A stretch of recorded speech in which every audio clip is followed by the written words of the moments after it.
Hi guys! Isang comment sa aking YouTube channel ang ating sasagutin ngayon. Nagtanong kasi siya patungkol sa bank personal cash loan. So, doon siya nag-comment sa isang video ko kasi na patungkol nga sa bank loan. So, sabi niya, paano po yung payment? Salary deduction po ba or pwede mag-pay over the counter? Thank you po. So, hi ma'am! Regarding po dito sa katanungan nyo, kapag mag-bank personal cash loan kayo at halimbawa na-aprubahin nga ang inyong loan application, paano po ba yung mode of payment?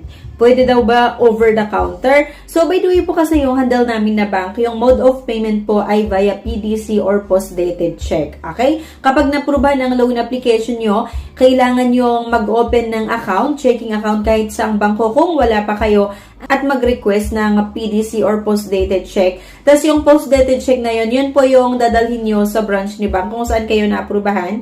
Yan po yung issue nyo sa kanila. Kasi yun po yung